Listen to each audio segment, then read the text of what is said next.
Pembahasan review 1 persiapan TU UTBK ya. Nanti kalau ada yang bingung langsung tanya aja ya, kita interaktif aja gitu. Oke, kita bahas sama-sama dari soal nomor 1 ya. Nah, ini soalnya ya. Jadi pasangan yang tepat mikroba penghasil protein sel tunggal atau PST adalah titik-titik. Nah, kira-kira jawabannya yang mana nih? Tadi jawabnya yang mana? Nah, jawabannya yang C, Cyanobacteria spirulina. Kita bahas PST. PST itu adalah salah satu dari bioteknologi. Nah, kalau teman-teman ingat, bioteknologi itu kan macam-macam ya. Nah, salah satu teknik dari bioteknologi itu adalah PST namanya. PST itu adalah kepanjangannya protein sel tunggal. Jadi protein yang dihasilkan dari organisme bersel satu. Nah, organismenya macam-macam, bisa alga, bisa bakteri, bisa jamur gitu ya. Yang penting organisme bersel satu. Nah, tujuannya untuk apa? Tujuannya itu adalah untuk mengkonversi substrat menjadi massa mikrobial yang tinggi protein sebagai sumber makanan. Nah, substratnya itu bisa berasal dari limbah pembuatan makanan yang masih memiliki kandungan seperti karbohidrat ataupun protein. Intinya adalah gini, gampangnya PST itu adalah protein yang dihasilkan oleh organisme bersel satu. Maksudnya adalah organisme ini dimanfaatkan nih, karena organisme ini bisa menghasilkan protein dalam jumlah yang banyak kadarnya. Nah, nanti proteinnya itu yang kita ambil, dimanfaatkan untuk kebutuhan manusia. Untuk apakah? Untuk misalnya sumber makanan. Bikin deh tuh suplemen-suplemen bahan makanan. Gitu. Jadi organismenya ini dimanfaatkan karena dia bisa menghasilkan protein dalam kadar yang besar. Ya, nah organismenya apa aja Kak? Organisme bersel satu yang bisa digunakan untuk PST, diantaranya ada dari kelompok alga. Nah, alga juga macam-macam ya. Ada alga chlorella. Chlorella ini adalah alga hijau atau masuknya adalah chlorophyta. Ya, kalau chlorella masuknya adalah chlorophyta. Nah, kalau spirulina ini namanya alga biru. Alga biru itu masuknya adalah Cyanobacteria atau Cyanophyta. Dia dikelompokkan dalam kingdom Monera ya. Jadi kalau alga biru atau Cyanobacteria atau Cyanophyta dia kingdomnya adalah kingdom Monera ya. Tapi kalau kayak alga hijau, alga merah, alga coklat, dia masuknya kingdomnya Protista gitu ya. Ada juga dari kelompok jamur, misalnya ada Candida utilis, ada Saccharomyces, ada Fusarium venetatum. Nah, ini adalah jamur-jamur yang bisa menghasilkan protein dalam jumlah yang besar atau bisa dimanfaatkan untuk PST, protein sel tunggal ya. Jadi jawabannya balik lagi ke soal nomor 1, jawabannya adalah yang C ya, yaitu Cyanobacteria. Contohnya adalah spirulina gitu. Kalau yang lain salah ya. Eczema itu harusnya alga merah. Kalau Candida utilis bukan alga tapi harusnya jamur ya. Terus Bacillus subtilis ini bakteri tapi dia tidak dimanfaatkan untuk PST. Kalau chlorella tadi alga hijau gitu ya. Jadi jawabannya yang C, soal nomor 1 ya. Ada yang mau ditanyain dulu? Soal nomor 1 bisa dipahami. Spinosum itu apa Kak? Ya? Yang A itu Euchema spinosum itu apa? Euchema spinosum ini alga merah. Alga merah itu biasanya dimanfaatkan untuk bahan pembuatan agar-agar. Yang Euchema. Yang ini alga merah. Tuh. Kalau Candida utilis apa Kak? Candida utilis ini jamur. Akan tulis deh ya, biar enak. Nah, yang ini, yang Euchema, ini alga merah. Alga merah itu nama lainnya Rhodophyta. Ya, ini dimanfaatkan untuk pembuatan agar-agar biasanya, ya. Kemudian kalau yang Candida utilis ini adalah jamur. Berarti masuknya kelompok fungi ya. Fungi, jamur. Gitu. Bukan alga. Nah, salahnya di situ. Terus yang Bacillus subtilis ini bakteri, tapi ini tidak dimanfaatkan untuk PST. Yang ini tidak dimanfaatkan untuk PST. Nah, terus kalau yang Chlorella, ya, ini alga hijau. Alga hijau, nama lainnya adalah Chlorophyta. Nah, ini yang benar. Lagi. Kak, maaf tadi Sudah? Bacillus itu fungsinya buat apa ya? Yang mana? Bacillus Bacillus subtilis. Yang D. subtilis itu kayaknya dia dia menyebabkan penyakit. Coba sebentar kita cek ya. Yang Bacillus subtilis itu biasanya sih menyebabkan penyakit.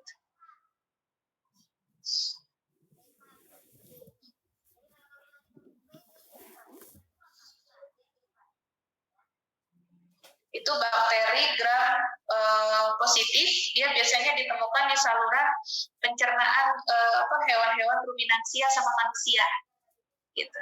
Jadi yang Bacillus subtilis biasanya ada di manusia ada, di pencernaan manusia ada, sama di hewan ruminansia.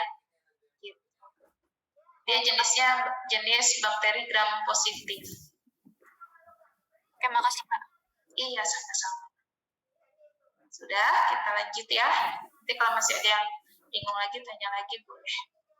Oke, lanjut soal nomor 2. Oke, di sini saat mengamati kolam pasang surut, seorang siswa melihat organisme dengan lapisan luar yang keras yang mengandung banyak kalsium karbonat. Kalsium karbonat itu zat kapur ya, CaCl3. Nah, sistem peredaran darahnya terbuka dan memiliki insang. Nah, organisme tersebut berpotensi ya akan menjadi kepiting, udang, teritip atau kerang. Jadi maksudnya organisme yang diamati oleh si siswa ini kemungkinan adalah kepiting atau udang, atau teritip atau kerang. Kemungkinannya itu. Nah, belum tahu nih siswanya apa organismenya. Nah, keberadaan manakah dari struktur berikut yang dapat digunakan untuk identifikasi organisme yang paling pasti? Gitu. Kira-kira apa jawabannya? Tadi jawabnya apa? Belum dijawab? Jawabannya adalah yang mantel. Nah, kenapa Kak bisa mantel jawabannya? Oke, kita balik ke soal tadi ya. Organismenya ini memiliki lapisan luar yang keras, mengandung kalsium karbonat. Gitu ya. Kemudian dia sistem peredaran darahnya terbuka dan memiliki insang. Nah, kemungkinannya adalah kepiting, udang, teritip, atau kerang. Nah, kita lihat nih, kemungkinannya kepiting, udang, teritip, atau kerang. Kalau kepiting, udang, atau teritip, dia masuknya kelompok krustasea. Krustasea itu biasanya lapisan luarnya adalah zat kitin, gitu ya. Jadi bukan kalsium karbonat. Nah, kemungkinannya organisme yang diamati oleh siswa itu adalah kerang. Nah, tapi ciri yang hanya dimiliki oleh kerang itu apa sih? Ciri yang dimiliki oleh kerang itu adalah dia memiliki mantel. Kalau kepiting, udang, sama teritip dia tidak punya mantel. Nah, jadi kerang itu termasuk kelompok moluska. Teman-teman masih ingat kelompok moluska? Moluska itu hewan bertubuh lunak. Masih ingat ya? Nah, moluska itu hewan bertubuh lunak. Biasanya ada yang punya cangkang, ada yang tidak punya cangkang. Nah, tubuhnya itu terdiri dari 3 bagian. Ada bagian kaki, maksudnya kaki di sini alat geraknya ya. Alat geraknya, ada bagian massa visceral, ada bagian mantel.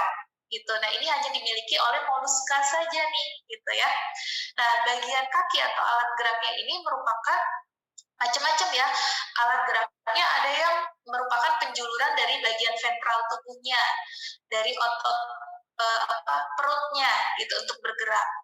Kemudian bagian alat geraknya ada yang termodifikasi menjadi tentakel, contohnya kayak cumi-cumi atau gurita.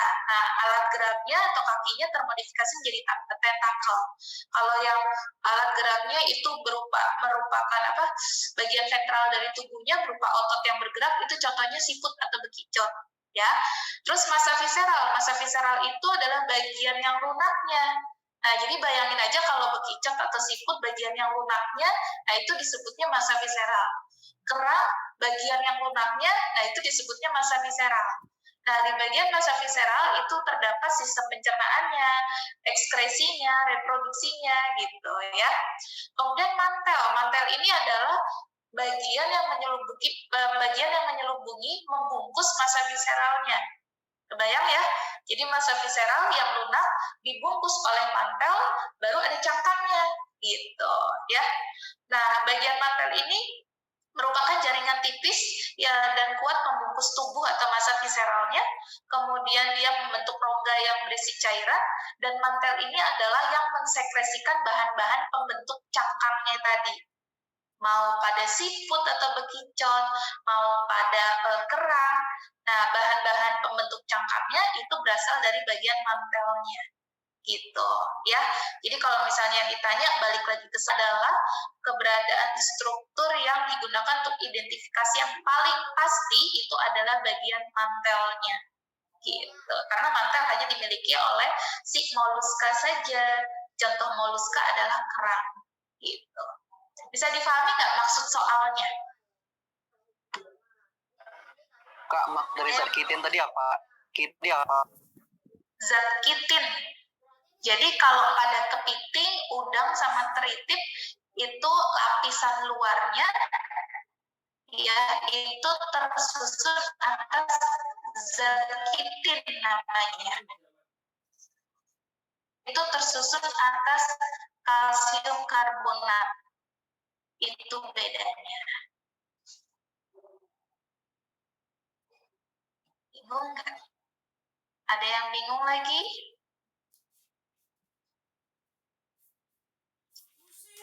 Kakak tulis ya.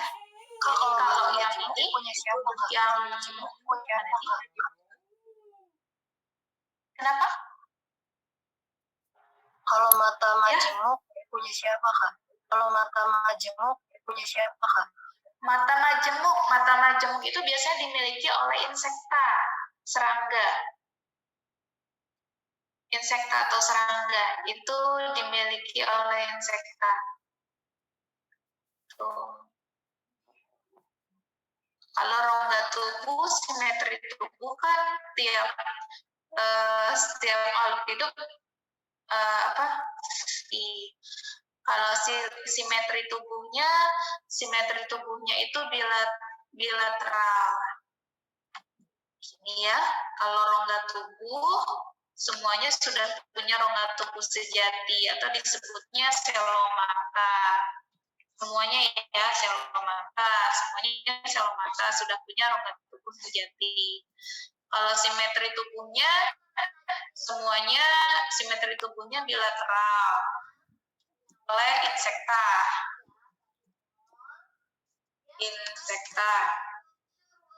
Nah, antena juga antena biasanya yang punya antena tuh udang punya antena. Kerang nggak punya ya, aneh kalau kerang punya antena. Terus insekta punya antena, ya. Nah, kalau mantel hanya dimiliki oleh moluska saja, gitu. Ini pada moluska saja, gitu. Ya, bingung nggak maksud soalnya? Ya, jadi yang ditanyakan struktur yang paling pasti ya. Kalau aselomata berarti tanpa rongga tubuh. Aselomata ya tidak punya rongga tubuh, betul. Kalau yang aselomata tuh contohnya dari kelompok platyhelminthes, cacing pipih.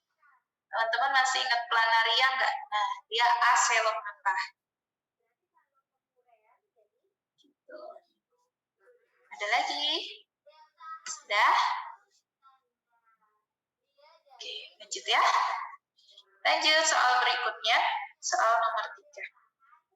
Soal nomor 3, saat fotosintesis, peristiwa kemiosmosis yang terjadi di kloroplas berperan dalam proses titik-titik. Ada yang bisa jawab, tapi jawabnya apa? Bukan. Yang B bukan. Ya, jawabannya yang B, pembentukan ATP, betul. Jadi kemiosmosis itu adalah pergerakan ion-ion melintasi membran. Nah, itu disebutnya kemiosmosis. Kita tulis ya. Jadi kemiosmosis itu adalah pergerakan ion-ion melewati membran. Gitu. Ya. Nah, jadi kemiosmosis itu adalah salah satu cara dalam pembentukan ATP. Kalau teman-teman masih ingat, pembentukan ATP itu ada 2 cara.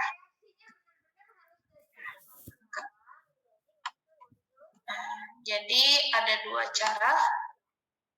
Yang pertama adalah fosforilasi tingkat substrat, sama satu lagi adalah fosforilasi oksidatif. Kakak ulangi ya.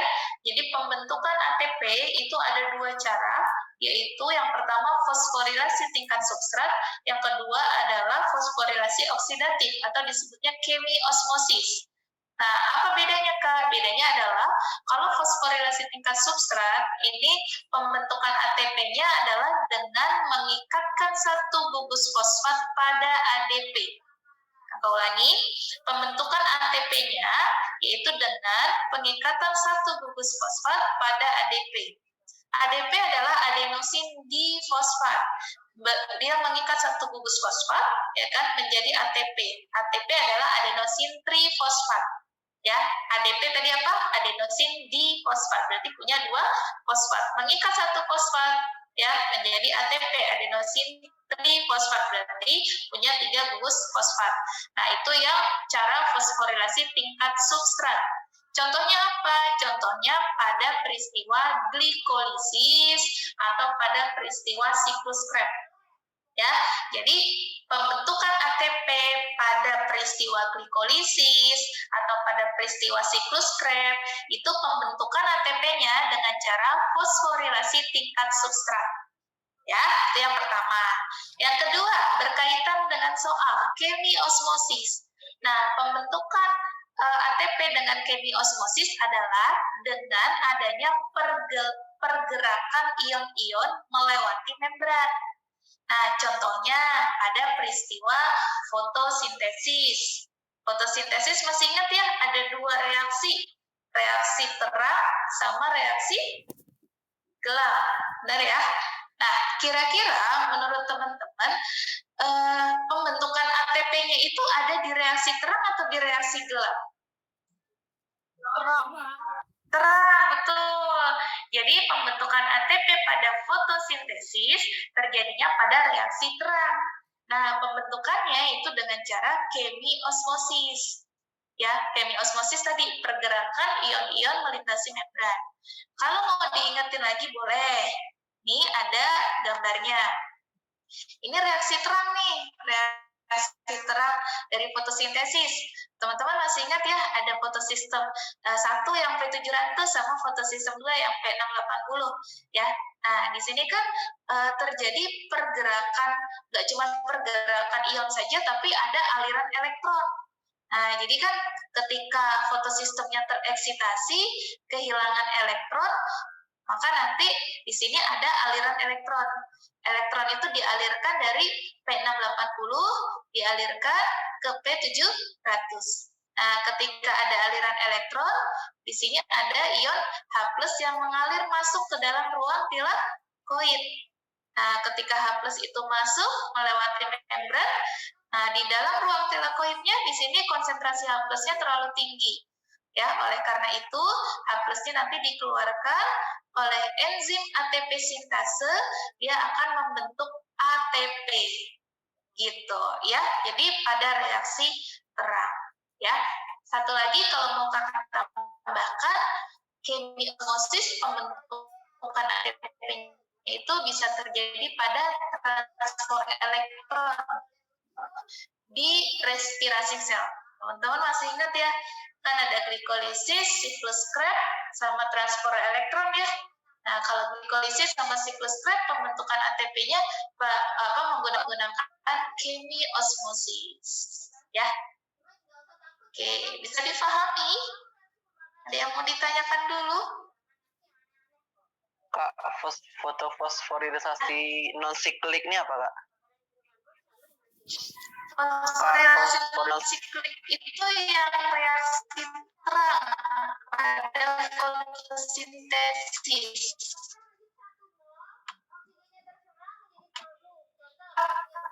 Nah, yang satu disebutnya reaksi terang, yang satu disebutnya reaksi gelap. Nah, reaksi terang hasilnya apakah? Hasil dari reaksi terang diantaranya ada. Kalau reaksi gelap, Kak, hasilnya apa? Hasilnya adalah zat gula. Bisa dipahami?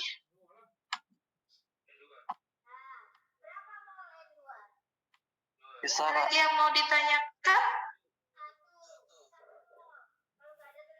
Ya. Sudah ya. Thank you. Untuk tekanan ke kiri disebut apa? Skoliosis.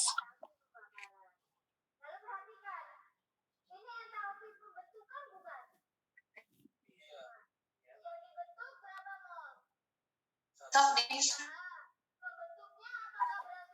jawaban iya, skoliosis. Paling gampang skoliosis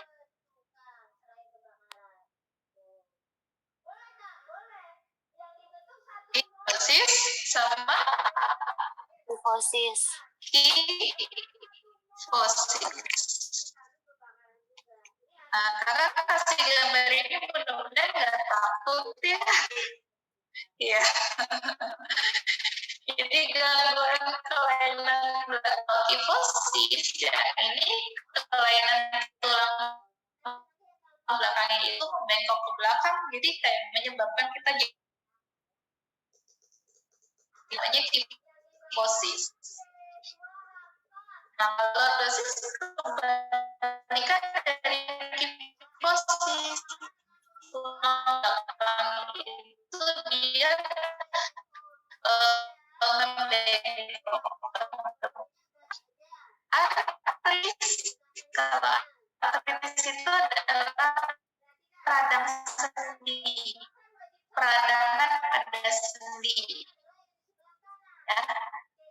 Nah, jadi peradangan pada sendi itu penyebabnya banyak macam-macam. Salah satu contohnya itu adalah artritis sika, tulang kemudian cairan pelumasnya atau cairan sinovialnya sudah berkurang, namanya artritis sika. Ya, kalau ankilosis ini bisa dibilang kelainan pada tulang belakang juga, biasanya tulang belakangnya menjadi kaku. Ankilosis.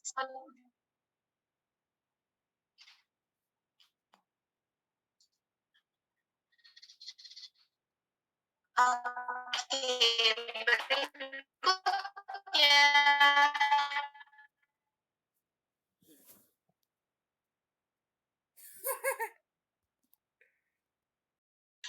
Oke, jadi kira-kira yang mana nih yang ditanya bioma gurun sama bioma hutan hujan tropis?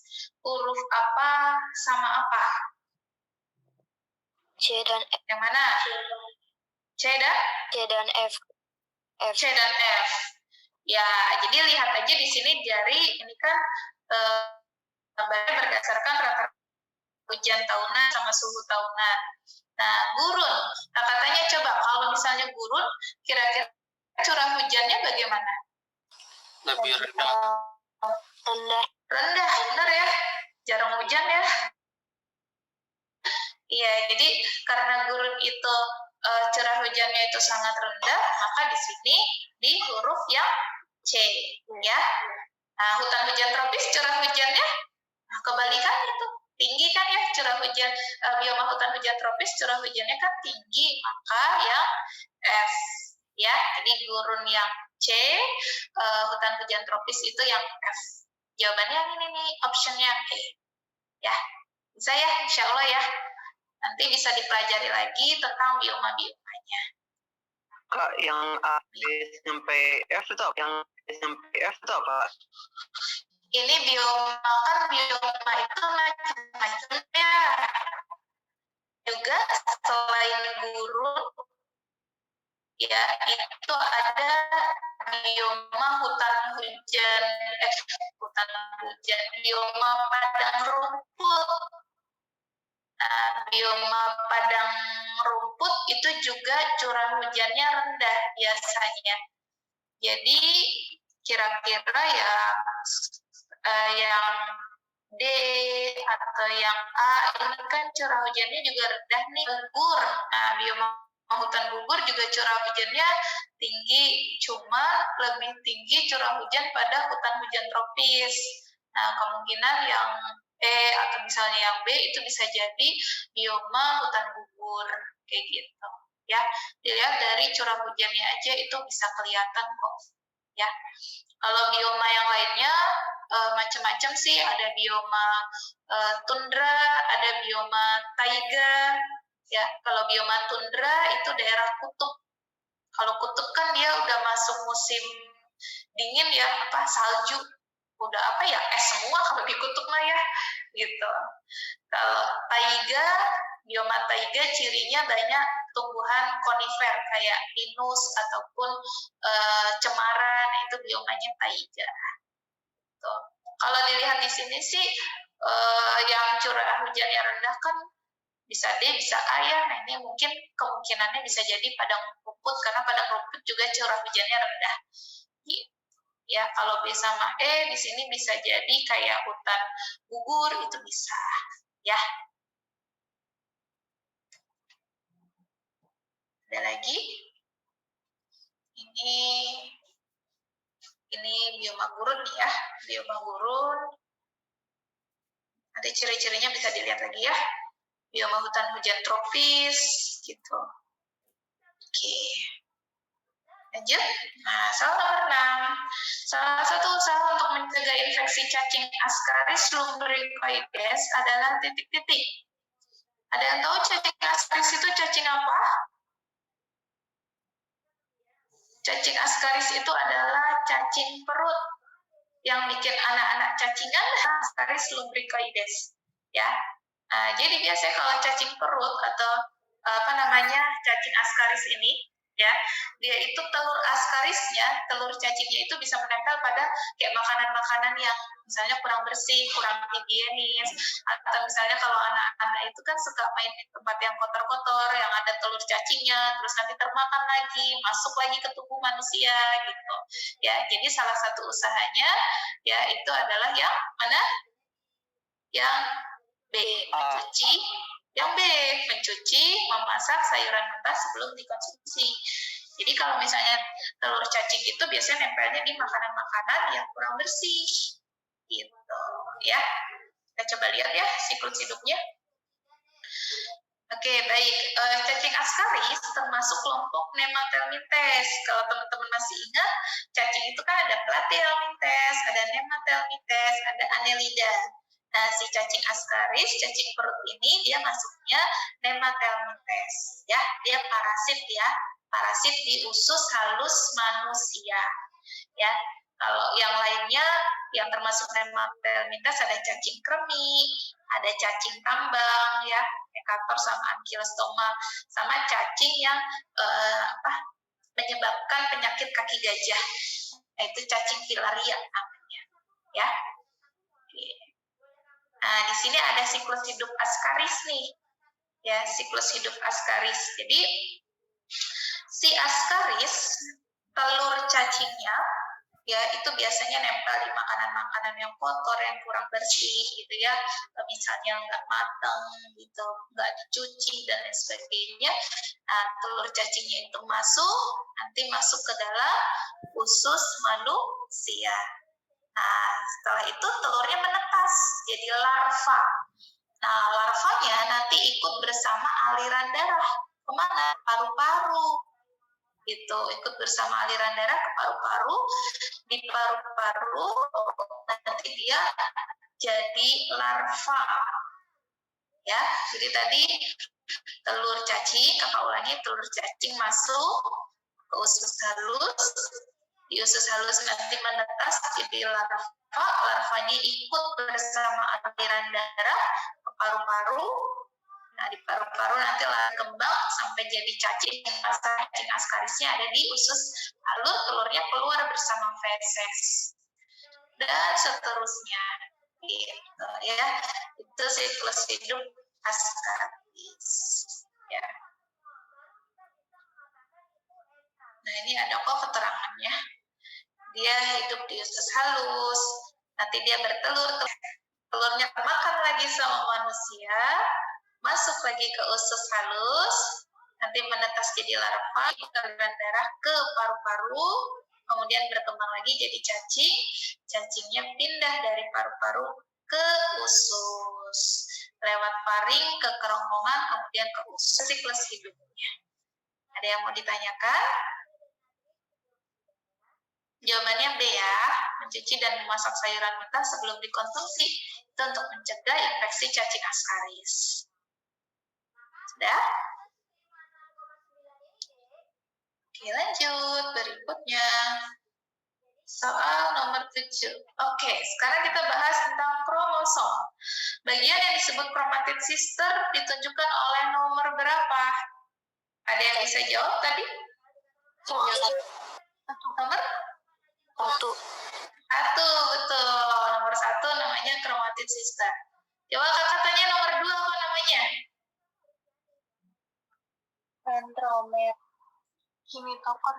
Netokot. Nomor 2 namanya? Centromer.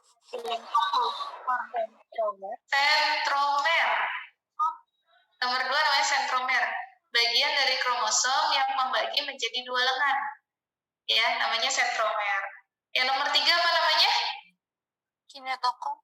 Betul, kinetokor. Kinetokor itu adalah bagian pada sentromer untuk melekatkan benang-benang spindle ketika pembelahan sel. Ya. Nomor 4 ada yang tahu? Nomor 4 itu namanya synaptonemal kompleks. Kak tulis ya. Synaptonemal kompleks. Synaptonemal kompleks. Nah, synaptonemal kompleks itu dia struktur protein ya yang terbentuk pada kromosom homolog. Kau ulangi, struktur protein yang terbentuk pada kromosom homolog. Itu ya. Nah, ini synaptonemal. Biasanya pada pembelahan meiosis, selama meiosis terbentuknya.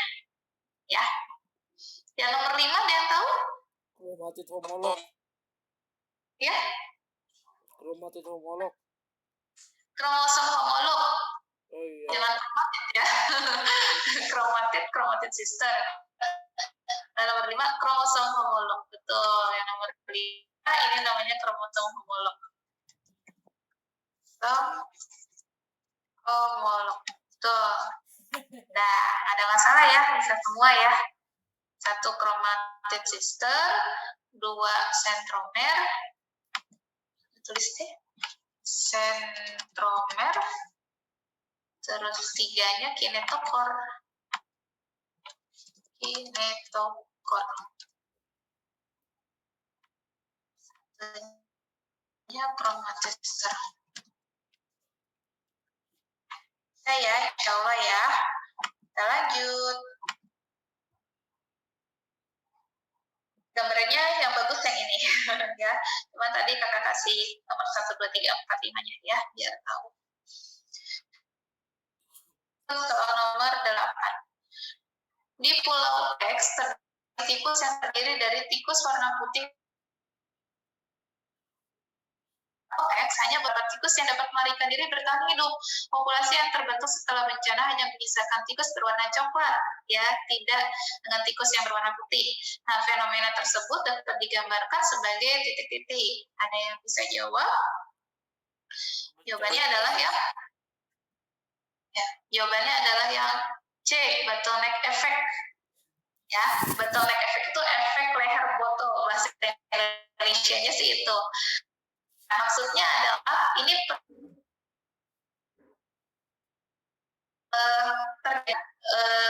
frekuensi gen dalam suatu populasi. Nah, salah satunya biasanya dengan adanya bencana alam. Ya. Ini ya. Jadi dalam suatu populasi ya biasanya bisa terjadi perubahan frekuensi gen di dalamnya. Nah, perubahan frekuensi gen dalam populasi itu suka disebut dengan istilah hanyutan gen. Ya, nah hanyutan gen ini dibedakan menjadi 2, yaitu ada bottleneck effect sama satu lagi founder effect. Aku ulangi, jadi perubahan frekuensi gen dalam suatu populasi ya itu bisa dibedakan menjadi 2, yaitu bisa dengan bottleneck effect atau founder effect.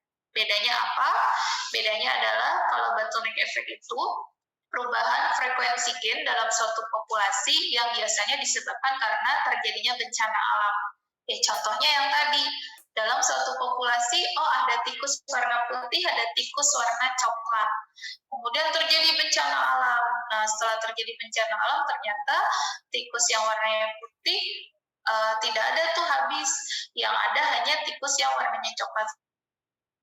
Sehingga nanti ketika terbentuk populasi baru, di situ hanya ada tikus warna coklat aja, warna putihnya udah nggak ada, gitu. Itu namanya peristiwa bottleneck effect. Mudah-mudahan bisa dipahami ya. Nah, beda ini loh sama yang founder effect. Kalau founder effect bukan karena bencana, tapi biasanya bagian dari populasinya itu keluar, membentuk populasi yang kecil. Nah, kau ulangi. Jadi kalau founder effect itu biasanya perubahan frekuensi gennya itu ya frekuensi gennya dalam suatu populasi itu karena bagian dari populasi yang besar dia keluar mendirikan koloni. Misalnya tadi dalam suatu populasi misalnya tikusnya macam-macam tuh, ada tikus warna coklat, warna putih, warna hitam, warna abu-abu, misalnya ya. Nah, ternyata itu populasinya besar. Ternyata tikus yang warnanya coklat sama yang abu-abu kecil. Nah, kelamaan populasi yang kecil ini yang koloni baru ini lama-lama jadi berkembang jadi besar, sehingga yang besar yang contoh kasusnya di pulau tersebut terjadi bencana banjir ya kan, bencana banjirnya melanda pulau tersebut sehingga yang tersisa hanya tikus warna coklat saja.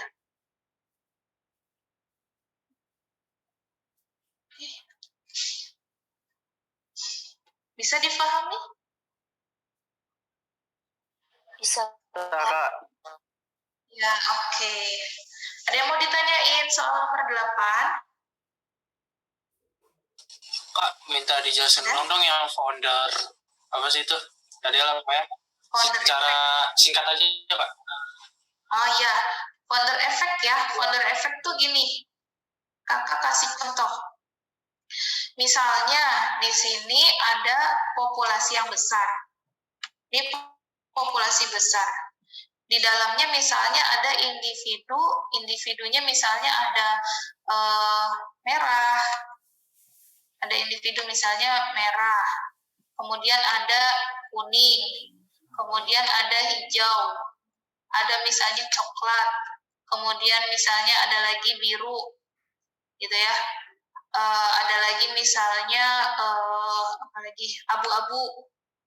Nah, gitu ya. Nah, kemudian sebagian kecilnya dia keluar membentuk populasi yang baru nih, membentuk koloni baru yang kecil.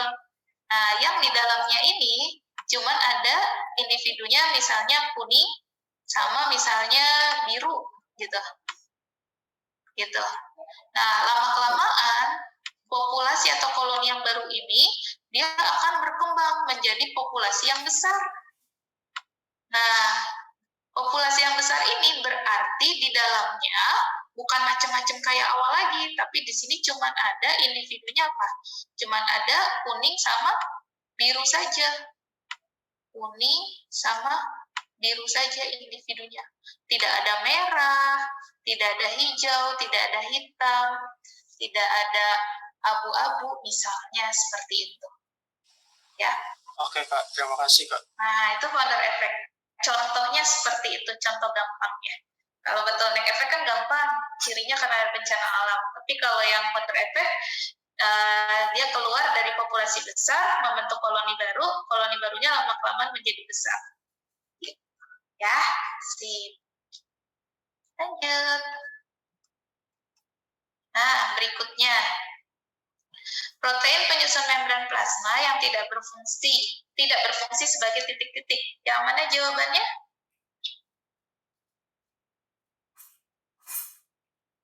Jawabannya Yang D. Yang D, betul. Yang D itu tempat transportasi zat molekul hidrofobik. Itu fungsi dari apa? Fungsi dari lipid, betul.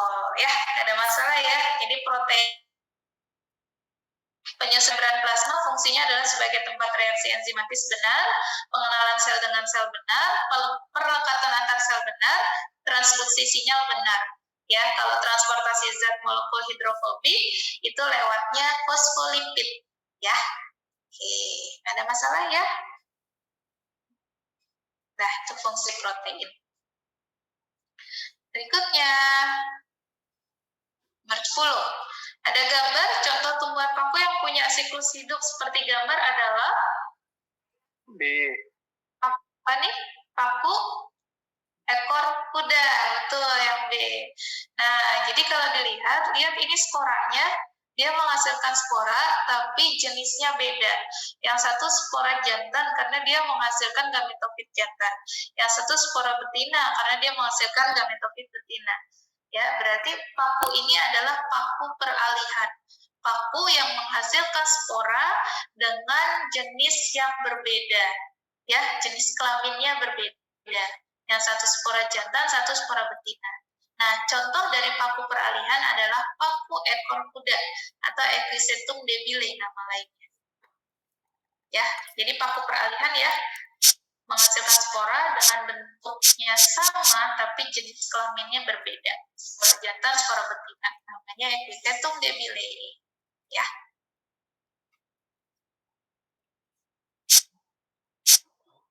Oke, lanjut. Nomor 11. Reseptor yang terdapat di telinga adalah titik-titik. Reseptor apa yang ada di telinga? Ya. Fonoreseptor dan equilibrium. Iya, fonoreseptor dan equilibrium. Equilibrium artinya apa? Keseimbangan. Keseimbangan, betul. Ya, ini kakak udah kasih tanda nih, kalau teman-teman masih ingat di telinga itu ada yang namanya rumah siput ya, atau nama kerennya adalah koklea. Nah, rumah siput atau koklea itu disebutnya adalah fonoreseptor. reseptor atau audio reseptor. Dia adalah bagian yang peka atau dia tempat jatuhnya gelombang bunyi, gitu ya. Kalau yang di bagian sini, ini ada namanya saluran semisirkularis atau saluran setengah lingkaran. Ada 3 saluran setengah lingkaran atau disebutnya saluran semisirkularis. Nah, dia ini berperan untuk keseimbangan atau nama lainnya adalah equilibrium. Ya, jadi pada telinga itu ada fonoreseptor atau audio reseptor, ya, sama satu lagi equilibrium. Ya, saluran semisirkularis sebagai equilibrium. Ya, keseimbangan. Paham ya? Lanjut, 12. Kalau ada yang bingung, tanya ya. 12 fitohormon yang menyebabkan jumlah sel di jaringan tumbuhan bertambah banyak adalah titik-titik. Jawabannya apa? D. Jawabannya sitokinin. Ya, sitokinin. Dari mana sitokinin? Kan di sini jumlah selnya menyebabkan jumlah selnya bertambah banyak. Berarti di situ terjadi pembelahan sel. Hormon yang berperan untuk pembelahan sel itu adalah hormon sitokinin. Ya. Nah, di sini kakak udah bagi-bagi nih. Hormonnya macam-macam ya. Ada auksin. Auksin itu untuk pemanjangan sel, ada gas etilen untuk pematangan buah, ada giberelin itu untuk pertumbuhan sekunder, jadi untuk merangsang aktivitas kambium, batangnya jadi besar gitu ya. Terus sitokinin untuk pembelahan sel, asam absisat untuk menghambat pertumbuhan, menghambat pemanjangan dan pembelahan selnya, asam traumalin untuk menutup luka, ya. Terus kalin itu untuk merangsang pertumbuhan dari organnya. Bisa ada rizokalin, ada antokalin, ada filokalin, ya. Nah, nanti diingat-ingat lagi ya fungsi dari hormonnya. Oke. Lanjut, soal nomor 13, seseorang mempunyai genotip IBIB atau IBIO. Bisa mendonorkan darahnya ke orang yang bergolongan titik-titik. Golongan apa? B dan AB. B dan AB, benar ya. Jadi kalau genotipnya IBIB atau IBIO, dia termasuk golongan darah B. Ya. Nah, golongan darah B dia bisanya ya mendonorkan ke orang yang golongan darah B saja sama AB gitu ya. Jadi yang dimaksud di soal orang tersebut golongan darahnya B. Jadi B cuma bisa ke B sama bisa juga ke AB gitu. Kalau mau diingetin lagi, AB bisa dapat dari B, AB bisa dapat dari A, AB bisa dapat dari O. AB suka disebut dengan istilah apa? Resipien universal. Jadi dia bisa dapat dari mana-mana. Ya, kalau mau ditambahin lagi, kakak tambahin yang O. Kalau yang O disebutnya donor universal. Kalau O dia bisa dapat dari A, O bisa dapat dari B, O bisa dapat dari AB, O bisa dapat dari O juga. Ya. Maaf, terbalik, O bisa ngasih. O bisa ngasih ke A, O bisa ngasih ke B, O bisa ngasih ke AB, O bisa ngasih ke O. Tapi O cuma bisa dapat dari O saja, gitu. Ya. Jadi O tuh banyak pahalanya ya, ngasihnya banyak. Ngasih ke A, B sama O. Ya. Donor universal. Ya. Donor universal. Donor universal itu yang memberi. Dia O bisa memberi kemana-mana. O bisa ngasih ke A, O bisa ngasih ke B, O bisa ngasih ke AB, O bisa ngasih ke O juga. Gitu. Kalau AB apakah namanya reseptor universal? Yang mana? Yang AB. Yang AB resipien universal namanya. Yang AB resipien universal. Kalau yang O donor universal. Ini kakak tambahin aja ya, nanti kalau muncul lagi di soal biar tahu. Gitu ya. Ini genotipnya ya. Genotip golongan darah A, B, AB sama. Oke. Lanjut. Nomor 14, air kelapa dan bagian pada kelapa yang berwarna putih dijadikan santan pada buah kelapa berasal dari perkembangan jaringan yang berbeda. Pernyataannya salah. Kenapa salah? Karena harusnya berasal dari jaringan yang sama. Ya, kelihatan gambarnya nggak ini? Nah, di sini ada gambar buah kelapa. Jadi ada 3 lapisan nih. Ada yang disebut epicarp. Epicarp itu nanti dia akan menjadi kulit luar kelapanya. Ada mesocarp. Mesocarp itu nanti dia akan menjadi sabut kelapanya. Ada endocarp. Endocarp itu nanti dia akan jadi tempurung kelapanya. Ya.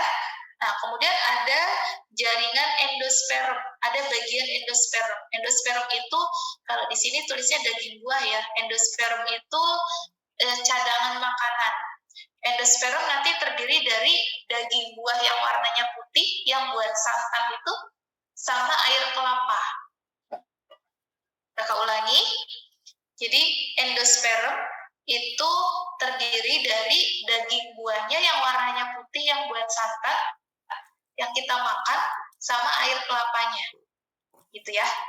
Gitu. Jadi pernyataan pertama itu salah. Kenapa Kak salah? Karena dia berasal dari jaringan yang sama, yaitu berasal dari endosperm. Gitu.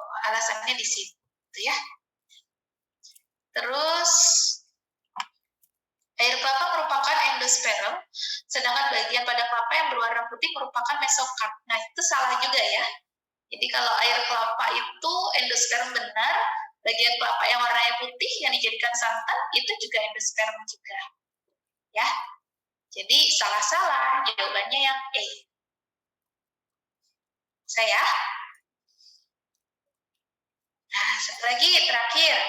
Dalam teori biogeokimia, berikut ini aktivitas atau peristiwa yang dilakukan oleh organisme yang menyebabkan pelepasan senyawa ke atmosfer, yaitu titik-titik. Nah, menyebabkan pelepasan senyawa ke atmosfer, ke udara. Pertama, dekomposisi. Dekomposisi itu artinya adalah penguraian senyawa organik ya menjadi senyawa anorganik oleh dekomposer, oleh pengurai.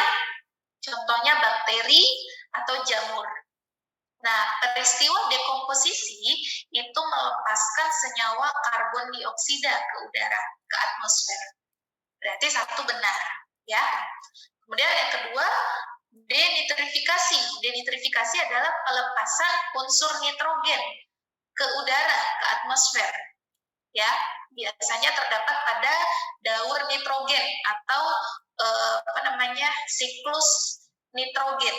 Ya, nah berarti denitrifikasi salah karena pelepasan unsur nitrogen bukan senyawa. Ya, respirasi adalah proses bernapas. Yang namanya proses bernapas pasti ada pelepasan senyawa karbon dioksida dan uap air ke udara atau ke atmosfer. Ya, berarti respirasi benar. Ya. Yang keempat, nitrifikasi. Nitrifikasi itu adalah pembentukan nitrat ya dari amoniak. Kita ulangi, pembentukan nitrat dari amoniak.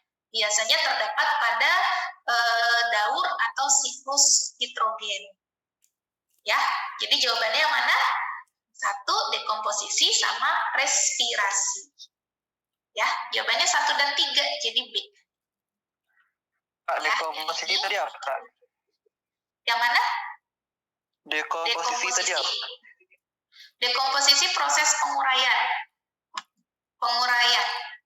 Jadi penguraian itu penguraian senyawa organik menjadi senyawa anorganik oleh dekomposer. Nah, contohnya bakteri. Ya. Nah, pada peristiwa dekomposisi terdapat pelepasan senyawa karbon dioksida. Ya, senyawa karbon dioksida. Ada lagi yang mau ditanyakan? Kalau respirasi dia ngelepasin apa? Respirasi?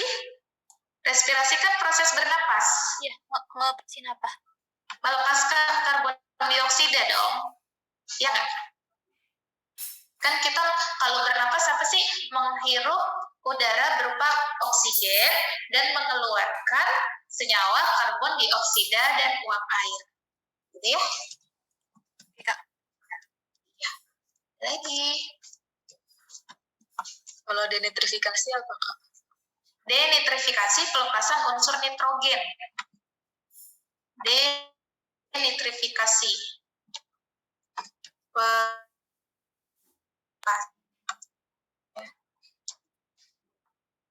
Unsur nitrogen.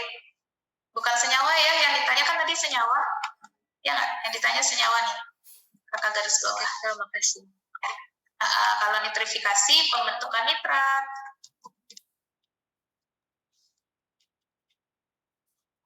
Dari amonium. Ya. Sudah? Mudah-mudahan bisa dipahami ya. Nanti kalau masih bingung, tanya lagi boleh.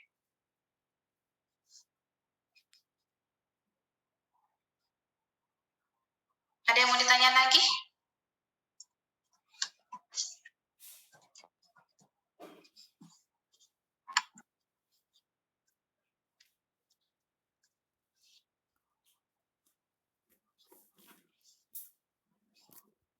Ya, sudah ya, sampai sini dulu ya. Mudah-mudahan bisa dipahami. Nanti kalau misalnya ada yang minta chat ya, supaya nggak numpuk ininya, audionya. Kita lihat soal yang pertama ya. Suara kakak jelas nggak? Jelas, Kak. Jelas, Kak. Oke, bismillahirrahmanirrahim ya. Pak jelas. Ada kendala. Pasangan yang tepat mikroba penghasil protein sel tunggal. Oke, jadi sebenarnya review ini itu kan sudah dipelajari ya, mungkin buat kalian yang ikut kelas tatap muka ya. Jadi kalau di tatap muka itu ini pasti sudah kalian dapat lah ya, kalian udah dapat gitu. Nah, jadi kalian udah harusnya tadi bisa mengerjakan gitu ya, karena sebenarnya sistemnya berarti pengulangan. Tapi kita akan coba review lagi tentang materinya. Protein sel tunggal ini kan dia merupakan bioteknologi modern, di mana kita memanfaatkan suatu makhluk hidup. Dulunya sih yang dimanfaatkan yang bersel satu doang, yang uniseluler. Tapi sekarang udah meluas, nggak hanya yang uniseluler, tapi ada juga yang multiseluler gitu ya. Intinya adalah dari mikroorganisme. Dari mikroorganisme ini tujuan kita untuk mendapatkan bahan protein yang bisa dimanfaatkan untuk pangan. Oke, sebentar.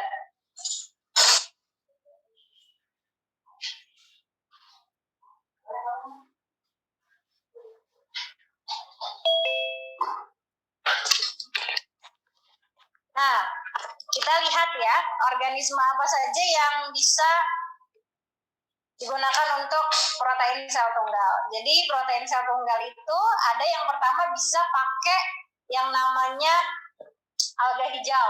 Alga hijau itu berarti dia kingdomnya protista, ya kan? Ada contohnya misalkan chlorella, ya. Chlorella dia alga hijau, pigmen dominannya klorofil. Terus ada juga yang dari kelompok alga hijau biru. Nah, kalau alga hijau biru ini dia cyanobacteria, dia bakteri tapi bisa fotosintesis ya. Berarti dia prokaryotik gitu ya. Itu contohnya seperti ya yang sekarang banyak dimanfaatkan ya cewek-cewek nih, spirulina ya kan. Jadi kalau spirulina tuh sekarang banyak dipakai buat masker, tapi sebenarnya dari awal dulu tuh dia dikonsumsi ya, jadi protein sel tunggal. Terus ada juga yang dari jamur uniseluler, jamur bersel satu, yaitu atau istilahnya khamir. Khamir ini contohnya seperti Candida utilis ya. Jangan ketukar sama Candida albicans. Kalau Candida albicans itu jamur penyebab keputihan ya pada organ reproduksi perempuan. Nah, ada juga Saccharomyces. Kita tahu Saccharomyces ini dimanfaatkan untuk pembuatan tape, pembuatan alkohol dan turunannya, ya minuman-minuman yang beralkohol itu ya. Kemudian juga untuk bikin cider, ya, cuka buah gitu ya. Lalu ada juga yang dari jamur multiseluler yang berupa kapang atau contohnya fusarium ya. Nah, maka kita akan cocokkan ya dari yang soal nomor 1. Yang A, nah kalau yang A ini jelas salah ya, karena protozoa itu protista mirip hewan, ya, itu tidak bisa digunakan untuk protein sel tunggal. Lagi pula Euchema itu bukan protozoa. Euchema itu alga merah yang kita kenal biasanya namanya rumput laut gitu ya, Euchema spinosum yang ada di es campur itu ya. Nah, itu alga merah. Nah, kalau yang B, benar nggak yang B? Salah. Iya, karena Candida utilis itu harusnya hamir atau jamur uniseluler. Yang C, bagaimana yang C? Benar. Betul. Ya, jawabannya adalah yang C, Cyanobacteria spirulina. Nah, kalau yang D ini bakteri, Bacillus subtilis itu memang bakteri, tapi bukan protein sel tunggal. Biasanya Bacillus subtilis itu dia sebagai antibiotik, tapi jarang sih ya. Tapi bisa juga digunakan sebagai antibiotik gitu. Nah, kalau chlorella ini bukan fungi. Chlorella itu adalah alga hijau. Ya, jawabannya berarti adalah yang C. Ya, kita lihat soal nomor 2. Saat mengamati kolam pasang surut, seorang siswa melihat organisme dengan lapisan luar. Jadi dia berarti punya cangkang gitu ya, punya exoskeleton atau cangkang yang bahannya kalsium karbonat CaCO3 atau kita biasa sebutnya kapur ya. Nah, organisme ini berpotensi pertama katanya peredaran darahnya terbuka dan memiliki insang. Oke, bernafasnya dengan insang. Organisme ini kata kuncinya sebenarnya udah ada nih. Di sini sudah dikerucutkan ya. Udah ada opsinya, ada 4 opsi. Antara kepiting udang atau teritip dan kerang. Maka struktur apakah yang membedakan keempatnya gitu ya. Nah, kalau kepiting sama udang ini kan satu kelompok ya. Ada yang tahu apa nama kelompoknya kepiting sama udang? Crustacea, betul. Jadi Crustacea itu adalah arthropoda yang kakinya 5 pasang dan juga punya tempurung karapaks, cangkang yang sangat keras gitu ya. Kemudian kalau teritip sama kerang, dia ini adalah moluska bertubuh lunak yang punya 2 cangkang gitu, atau nama lainnya bivalvia. Nah, enaknya kita compare nih ya. Ada gambar yang pertama Crustacea.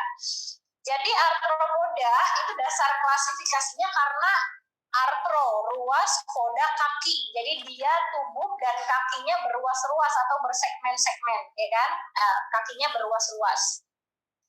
Nah, kemudian kalau lebih spesifik ke Crustacea-nya, Crustacea sendiri itu diklasifikasikan berdasarkan jumlah kakinya. Karena dia memiliki 5 pasang gitu ya. Kalau 3 pasang kan namanya insekta. Kalau 4 pasang ada arachnida ya kan.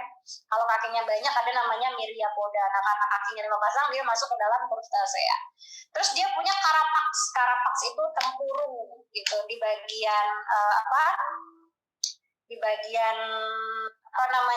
bagian cangkang luarnya, exoskeletonnya itu membentuk seperti tempurung yang keras ya. Nah, sementara moluska si pelesipoda, pelesi itu artinya kapak, poda itu artinya kaki. Jadi hewan moluska yang berjalan dengan kaki pipih seperti kapak, ya kan? Nama lain dari pelesipoda kadang disebut juga sebagai bivalvia. Bi artinya 2, valvia itu katup atau bukaan atau cangkang. Jadi dia punya 2 cangkang, ya kan? Nah, kenapa dia dimasukkan ke dalam moluska? Pertama karena tubuhnya lunak. Bagian tubuh yang lunak nih kalau kalian pernah makan kerang, ya, yang warna kalau direbus itu kerang hijau direbus, nah itu yang warna kuning atau yang warna orange-nya gitu ya. Kalau matang itu yang disebut sebagai mantel. Mantel itu bagian tubuh yang lunaknya. Terus nanti ada bagian yang hitam-hitamnya itu ya. Nah, yang kalau kalian makan di dalamnya itu ada yang agak hitam. Nah, itu massa visceral. Massa visceral itu artinya organ pencernaan atau bisa kita bilang bagian organ perutnya lah gitu. Ya, itu karakter pembedanya. Nah, jadi dari sini kita bisa compare nih. Pertama, bedanya dia si Crustacea sama Bivalvia pertama dari ruas. Kalau Crustacea kepiting udang kakinya berluas-luas. Kalau yang ini dia nggak punya ruas gitu kan. Terus kalau Crustacea dia kakinya 5 pasang. Kalau si Pelecypoda kakinya pipih ya kan, dia nggak punya kaki yang berbentuk literally kaki gitu ya, dia hanya struktur yang mirip untuk bergerak gitu ya, yang mirip kaki untuk bergerak. Terus bedanya lagi Bivalvia punya bagian lunak yang disebut mantel yang tidak dimiliki oleh arthropoda ya, jadi ciri khasnya moluska. Nah, maka dari 3 komponen itu yang ada di pilihan opsi ya, berarti jawabannya yang mana berarti yang paling tepat? Mantel. Iya, yang mantel, yang jelas-jelas menjadi pembeda antara arthropoda dari Crustacea dengan moluska dari Bivalvia gitu ya. Oke, kita lihat soal berikutnya nomor 3 ya. Saat fotosintesis, peristiwa chemiosmosis. Chemiosmosis, jadi kata kuncinya nih di kata-kata chemiosmosis yang terjadi di kloroplas, di plastida berperan dalam proses titik-titik. Oke, jadi apa sih itu chemiosmosis? Chemi itu kimia gitu kan, osmosis itu perpindahan zat ya. Jadi sebenarnya yang terjadi ketika peristiwa chemiosmosis itu adalah perpindahan atau pemompaan ion H+. Nah, ini ada di sini ada clue-nya nih. H+ akan dipompa gitu. Nah, berarti perpindahan yang di sini, perpindahan zat kimia yang dimaksud di sini itu adalah si ion H+-nya. Jadi kalau kita ingat ya, katanya melewati kompleks sitokrom. Nah, jadi reaksi yang ada pada fotosintesis yang melibatkan kompleks sitokrom, reaksi terang atau reaksi gelap? Siapa yang ingat?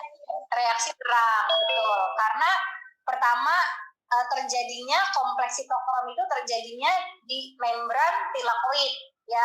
Jadi kompleks sitokrom sendiri beradanya atau keberadaannya di membran tilakoid, itu di situ banyak enzim-enzim, protein-protein membran ya kan. Nah, maka berarti reaksi ini adalah reaksi terang ya. Seperti ini kan ya, kalau kita ingat ya, reaksi terang salah satu contohnya misalkan ada fotosistem 1, ini reaksi siklik berarti ya. Ada fotosistem 1 diaktifkan oleh foton. Kemudian nanti elektronnya, 2 elektron tereksitasi atau keluar. Elektron yang keluar ditangkap penerima elektron pertama atau aseptor primer. Terus elektronnya berjalan di kompleks sitokrom, ngelewatin ferrodoksin, ngelewatin pekitupitoquinon, ngelewatin sitokrom, ngelewatin pitosianin dan balik lagi ke fotosistem 1 sehingga dinamakan reaksi siklik. Nah, kalau secara detail gitu ya, kita lihat gambaran kimianya itu seperti ini. Ini membran nih. Ini membrannya tilakoid gitu kan. Nah, nanti di sini ada fotosistem ya. Ini yang ini fotosistem. Ada ini, kalau yang ini reaksi non siklik nih ya. Nah, lalu ada kompleks sitokrom dan salah satunya itu ada suatu enzim namanya ATP sintase. Dari namanya aja udah ketahuan, ATP sintase berarti enzim yang digunakan untuk membentuk ATP gitu ya di salah satu kompleks sitokrom itu. Nah, ketika terjadi perpindahan elektron tadi tuh ya di kompleks sitokrom, bersamaan dengan elektron yang bergerak, ingat ada juga H+ atau proton. Proton juga ikut bergerak ya kan. Nah, nanti terjadi suatu peristiwa pemompaan proton. Inilah yang dinamakan sebagai chemiosmosis. Ya, jadi protonnya itu nanti akan dipompa gitu. Nah, berarti protonnya nanti kan berpindah posisi ya kan. Nah, dampaknya apa? Dampaknya dia mengkatalis, dia mempercepat reaksi yang ada di ATP sintase. Berarti reaksi pembentukan ATP, AD plus P jadi ATP. Nah, kalian perlu ingat nih, reaksi seperti ini, reaksi pembentukan ATP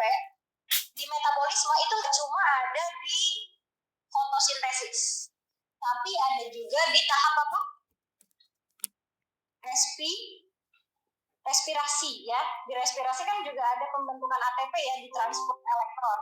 Nah, maka peristiwa yang ada di transport elektron itu disebutnya chemiosmosis juga tuh. Ya, jadi chemiosmosis itu nggak cuma ada di fotosintesis ya, tapi ada juga di respirasi, yaitu misalkan contohnya di transport elektron gitu ya, di di kristalnya mitokondria ya kan. Nah, jadi nanti ketika terjadi pembentukan ATP itu di ATP sintase itu dibantu dengan perpindahan H+. Inilah yang dinamakan chemiosmosis gitu. Nah, nanti bikin ATP nggak harus pakai ATP sintase, artinya nggak harus pakai chemiosmosis. Ada juga pembentukan ATP secara substrat, secara tingkat substrat. Jadi nggak butuh bantuan transport elektron. Namanya, kalau ini tambahan ya, tambahan informasi nih. Jadi namanya fosforilasi tingkat substrat. Nah, kalau fosforilasi tingkat substrat itu nggak pakai chemiosmosis. Karena apa? Karena ADP bisa langsung bereaksi di ATP di dalam sitoplasma. Contohnya kapan? Yaitu adalah ketika terjadi pembentukan ATP di tahap glikolisis misalnya. Ya kan, di glikolisis kan menghasilkan ATP juga ya kalau di respirasi. Nah, itu fosforilasinya tingkat substrat, nggak pakai chemiosmosis gitu ya. Itu bedanya antara chemiosmosis dengan fosforilasi tingkat substrat. Nah, maka berarti apa tujuan dari chemiosmosis berarti? Jawabannya yang mana berarti? B. Yang B. Ya, pembentukan energi yang berupa ATP ya. Yang tujuannya apa? Tentunya energinya jadi lebih banyak, ya nggak? Kalau tingkat substrat di glikolisis misalkan, energi yang dihasilkan cuma 2 ATP ya. Tapi kalau di chemiosmosis, kemudian di transport elektron, itu ATP-nya banyak, ya kan? Yang dibentuk banyak. Jadi semakin terus ada banyak H+ yang berpindah lewat ATP sintase, ya akan semakin banyak ATP yang terbentuk. Jadi ada yang mengatakan pembentukan chemiosmosis itu kalau di buku Campbell gitu ya, itu diterjemahkannya sebagai proses pengkopelan energi atau pemanenan energi. Jadi energinya tuh panen dalam jumlah yang banyak, yang besar gitu ya. Itu tentang chemiosmosis ya. Nah, nomor 4, kelainan pada tulang yang dicirikan dengan tulang belakang melengkung ke kiri dan ke kanan. Wah, ini mah gampang ya, dari SD udah belajar. Apa jawabannya? Yang skoliosis. Betul, ini dari gambar juga udah terlihat ya. Kalau yang pola tulangnya seperti huruf S, kiri ke kanan, berarti skoliosis.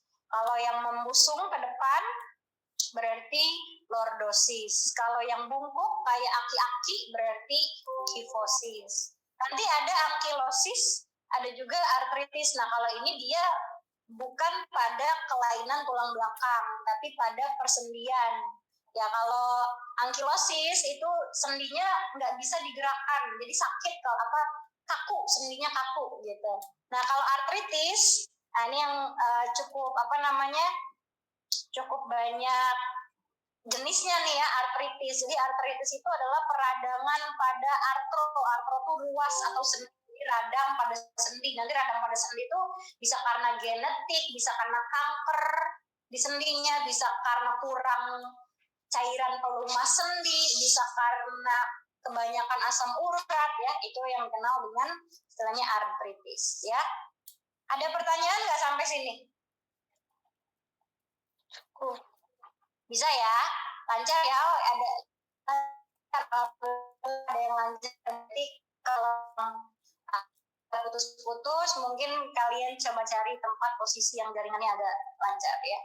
Oke, kita lihat soal nomor 5. Kak Renan meminta Yoga untuk menentukan tipe-tipe bioma. Jadi bioma itu adalah gabungan ekosistem darat atau ekosistem darat secara umum gitu lah ya, kita sebutnya ekosistem darat secara umum. Nah, secara berurutan bioma gurun dan juga hutan hujan tropis yang mana? Oke. Ini ada grafiknya kalau sumbu X ya. Ini katanya rata-rata suhu, berarti semakin ke kanan suhunya semakin panas, ya kan? Semakin ke kiri ini suhunya semakin dingin bahkan minus gitu ya, berarti bisa sampai membeku ya kan? Nah, kalau yang di sumbu Y ini ngomongin curah hujan, semakin ke atas berarti curah hujannya semakin tinggi ya. Kalau makin ke bawah berarti semakin sedikit, berarti semakin jarang hujan gitu kan. Nah, kalau gurun gimana suhunya, panas apa dingin? Panas. Ya sebenarnya gurun itu tergantung waktu. Kalau malam hari dia dingin banget ya kan. Kalau siang dia panas banget gitu ya. Kemudian curah hujannya gimana curah hujannya? Rendah. Berarti yang mana tuh A, B, C, D, E, F kira-kira? C. Yang C ini berarti adalah gurun ya, karena suhunya ada di kisaran 15 sampai 30 derajat. Berarti kalau malam tuh mungkin dingin, kalau siang tuh dia panas dan curah hujannya rendah baik siang ataupun malam ya. Nah, berarti jawabannya yang C, gurun itu yang C gitu ya. Nah, hujan tropis. Kalau hujan tropis tuh berarti curah hujannya tinggi, sedang atau rendah? Tinggi. Curah hujannya paling tinggi dibandingkan bioma yang lain. Ya, makanya nanti karakternya hutan hujan itu pohonnya rimbun-rimbun karena sering hujan, akhirnya tanahnya itu subur gitu kan ya. Nah, maka pohonnya rimbun-rimbun, pohonnya berkanopi gitu kan. Nah, maka curah hujannya paling tinggi ya. Dari sini berarti yang curah hujannya paling tinggi yang mana tuh? F. Jadi berarti yang F ini adalah hutan hujan tropis. Berarti jawabannya C sama F. Nah, kita akan bahas coba yang A, B, D, E apa. Nah, kalau yang A ini suhunya bisa sampai minus, berarti dingin banget, dekat kutub, bahkan mungkin membeku gitu ya, nggak mungkin ada di tropis ya, ini pasti di dekat-dekat kutub. Dan curah hujannya juga agak mulai pertengahan lah ya, dari rendah sampai ke atas gitu, sampai 100. Tapi yang pasti tuh dia paling dingin, paling dekat kutub. Kira-kira bioma apa yang paling dingin dan dekat kutub? Tundra. Betul. Jadi tundra itu didominasi oleh lumut dan juga lichen atau lumut kerak ya.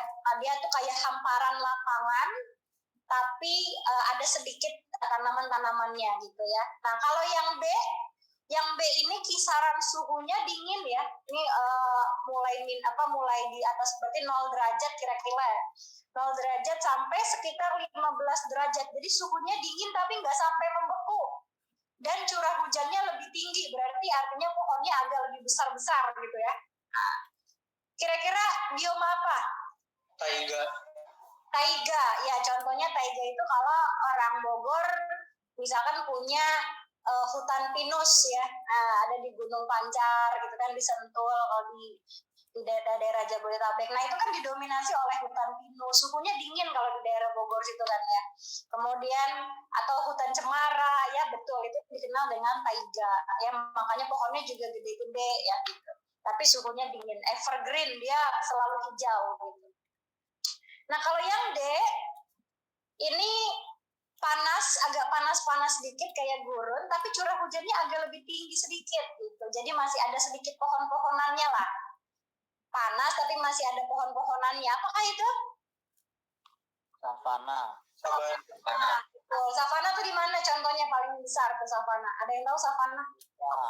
Di Afrika, di Madagaskar ya kan. Nah, itu savana ya, ada pohon-pohonnya tapi lebih banyak hamparan pohon-pohon semaknya, pohon-pohon pendeknya.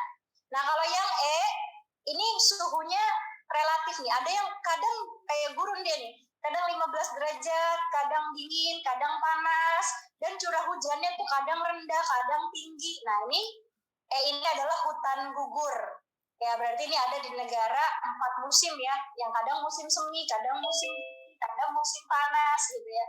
Yang ini adalah hutan gugur. Ya, itu adalah karakteristik atau keterangan dari masing-masing bioma ya. Nanti kalian kenali masing-masing khas vegetasinya apa. Ya, ada pertanyaan? Di Indonesia selain taiga apa lagi? Di Indonesia selain apa? Taiga. Ya, apalagi Kak? Hutan hujan tropis kita banyak di hutan-hutan seperti kayak di Gunung Salak gitu ya, itu termasuk ke dalam hutan hujan tropis. Kayak di Kalimantan, hutan Kalimantan sama hutannya Sumatera, hutannya di Jawa juga itu hutan-hutannya hutan hujan tropis gitu ya. Karena makanya kita disebutnya negara tropis gitu. Kita juga ada savana, tapi savananya kita enggak seperti savana yang ada di Afrika. Savananya kita itu ada di Nusa Tenggara ya. Nggak sepanas yang di Afrika gitu. Ada kita savana ya.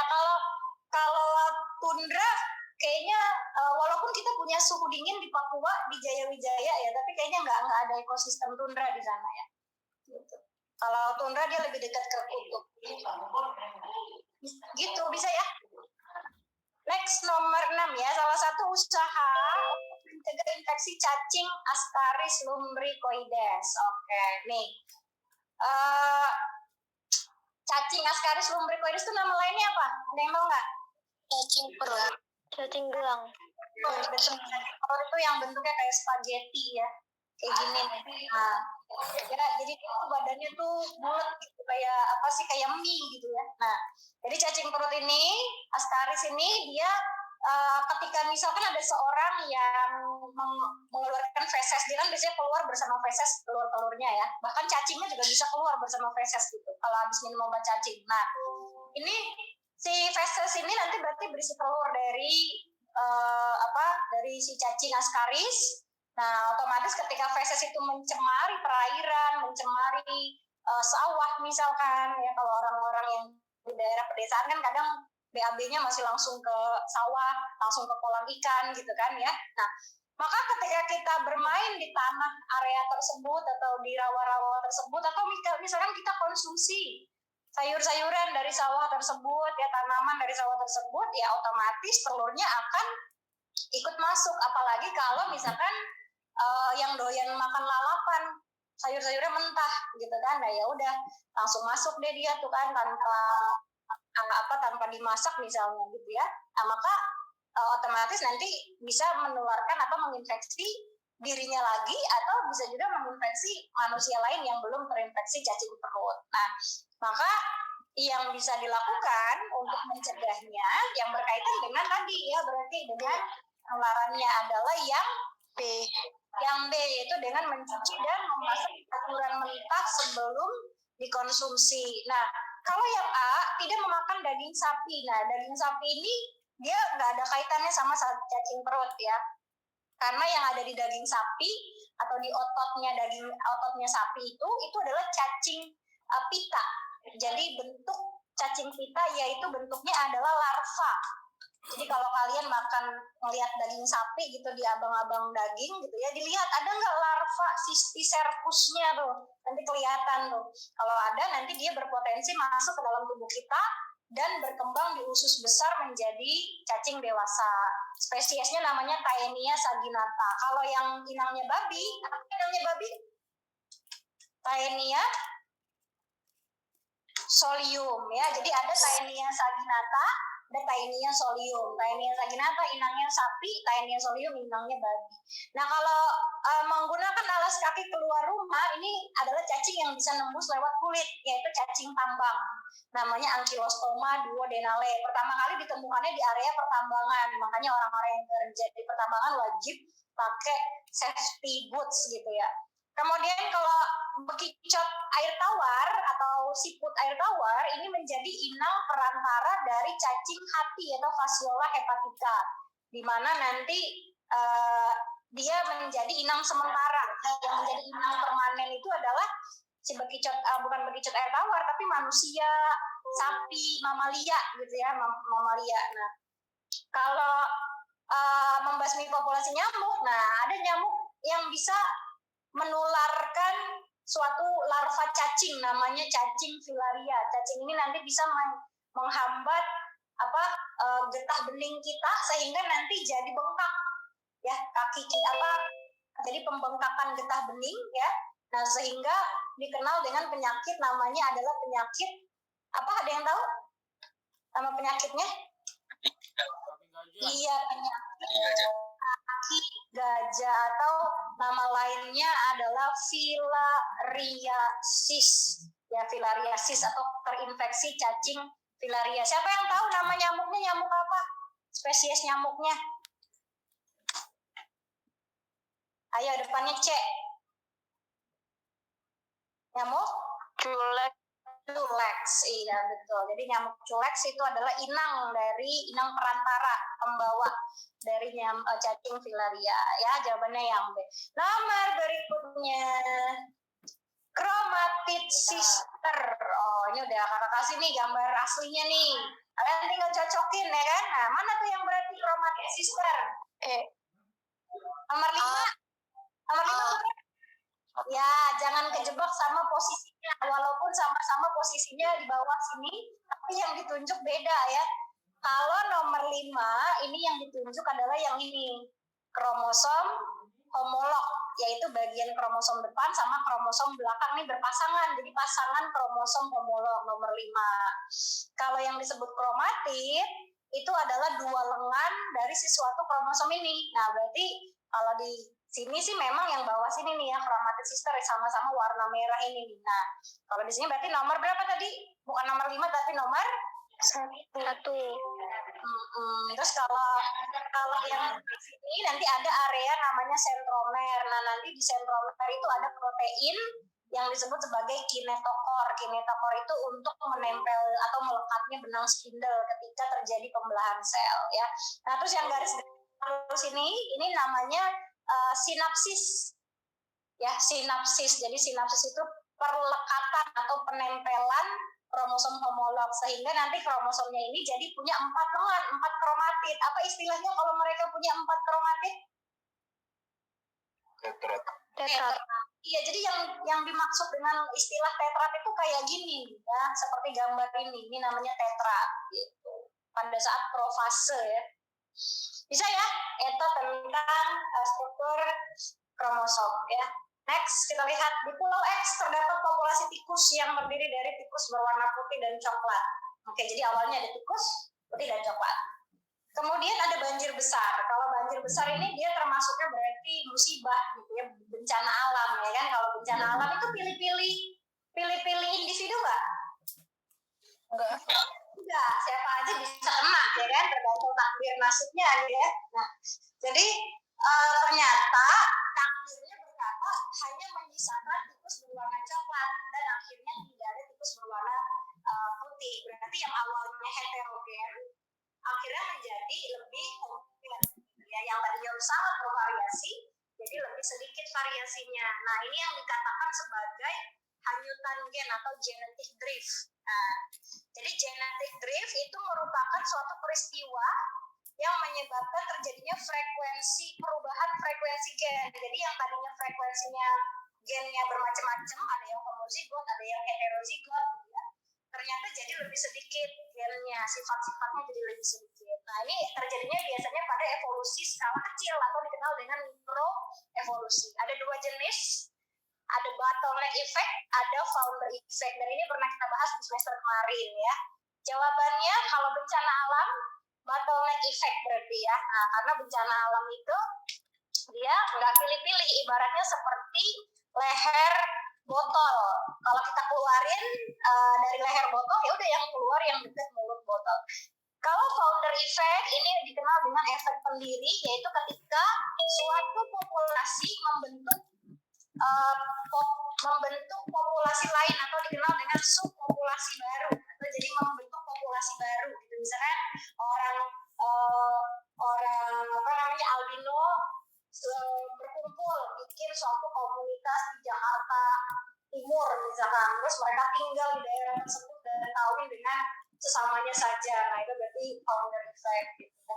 Nah, ini ada istilah yang baru, ada disruptive selection, ada stabilizing selection. Jadi ini merupakan jenis dari seleksi alam.